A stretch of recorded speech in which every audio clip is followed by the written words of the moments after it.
I am not gonna lie, I have been waiting for this character for a long time. If you look at his hair, it looks like he's a doggy boy, kind of resembling a husky, but I felt really betrayed when I found out that it was just his hair. Anyways, Wriothesley's playstyle is just, should I say, a punchy wanderer. You use your skill to enhance his punches, and then you spam normal and charge attacks to punch things. Even his ultimate is similar to Wanderer because it hits 5 times. He is mostly a single target unit, but can still work in light AoE situations. His ascension stat gives you extra 38% crit damage. The difference between Wriothesley and Wanderer, he takes his own HP. If his HP is below 50%, Wriothesley cannot enhance his basic attacks. This is somewhat mitigated by his A1 passive. This passive will enhance his next charge attack when his HP is below 60%. This gives him 50% increased damage for the enhanced charge attack, 30% HP restoration, and his enhanced charge attack won't consume any stamina. You can only get this enhancement every 5 seconds. And this A4 passive gives you 6% attack when his HP increases or decreases when he's in the state caused by his E.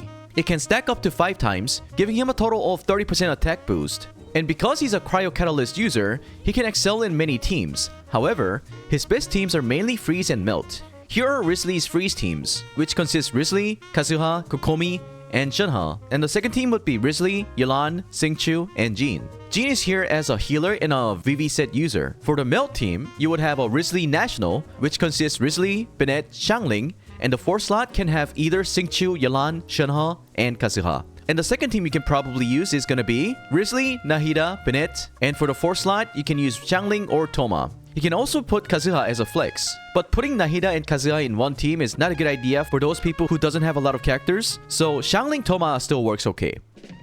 Now, let's talk about his artifacts. So, depending on whether if you're gonna be playing him in Freeze or Melt teams, there will be a different result from the artifacts. First off, for Freeze, his artifact set from best to worst would be Blizzard Strayer. Ideally, you don't want to play Mono Cryo because you will lose out 20% crit rate without the Freeze, which is a huge DPS loss. Farming in this domain is also great because you can get the HOD set, which can be used by every Hydro DPS. Number 2. Hunter set. This set is his unconditional best in slot because Wriothesley's own kit can trigger all of its passive consistently. That makes him not dependent on his team or the enemies. The farming efficiency for this domain is also great because you can also farm for the Golden Trump, which can be used by other characters like Fischl and Yaemiko. Number 3. Vermilion set.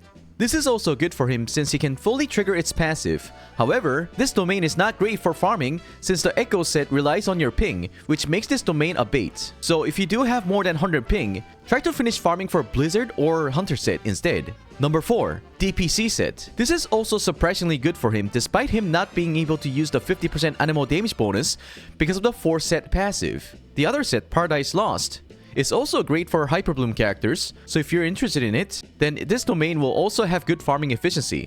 Number 5. Shimenawa set.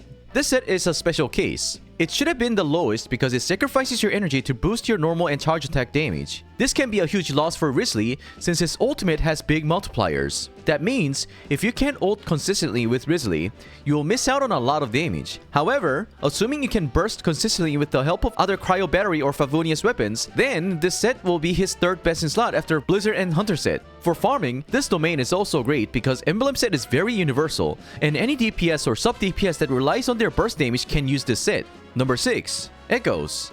But like I said before, this set depends on your ping. If you have a high ping, like somewhere above 100, then you shouldn't be using this set. And lastly, Retracing Bolide. He can use the 4 set bonus, but he needs a shielder, because with Wriothesley, you need healers more than shielders. The other set from this domain is Archaic Petra, which is an okay set for Geo support characters. Next up is the artifact set you can use for Melt team. Number 1. Hunter set. Number 2. Vermilion. Number 3, Desert Pavilion. Number 4, Shimenawa set. Number 5, Gilded Dreams. This is a new addition for the Melt team. You can use this set because it provides a lot of elemental mastery. It is also a good domain to farm because you can also get the Dendro set, which is busted for any Dendro support characters. Number 6, Echoes. And lastly, again, Retracing Bolide. Next, let's talk about his weapon. His signature, Cash Flow Supervision, is his unconditional best in slot. This is the best weapon you can use in both Freeze and Melt teams. It provides 674 base attack and 32.1% crit rate at level 90. At R1, it also gives you a total of 48% normal attack bonus, 42% charge attack damage bonus, and 8% attack speed.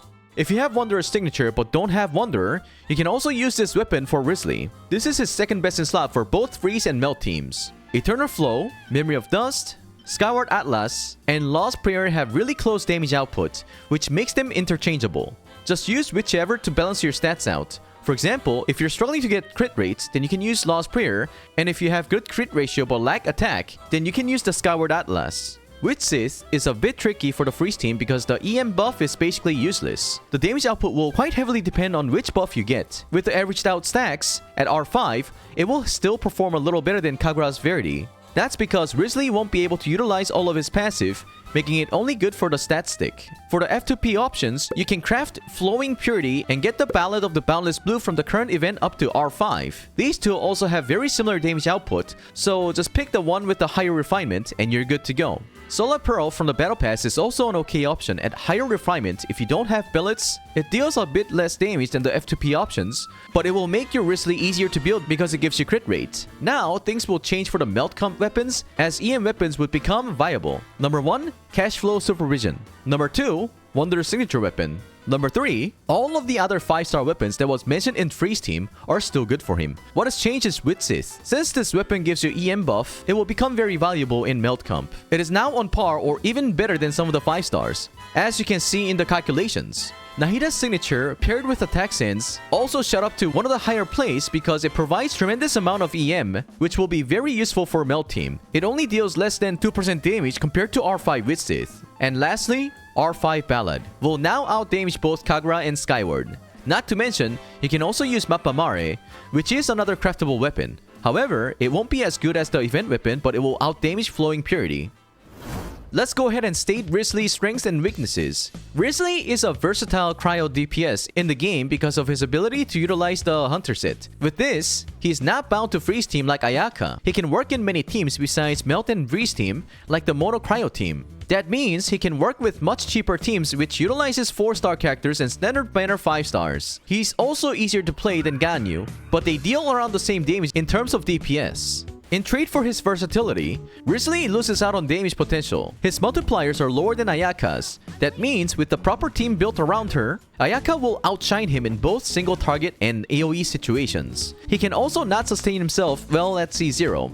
That makes him dependent on healers. That's why I'd say that he's also Constellation dependent. His Constellation fixes all his issues and makes him a better unit overall. C1 makes his enhanced charge attack trigger faster, which is from 5 seconds to 2.5 seconds. It also gives 200% damage boost instead of 50%, and it increases his skill duration by 4 seconds. This Constellation makes him able to solo sustain himself and gives him around 23% damage increase compared to C0.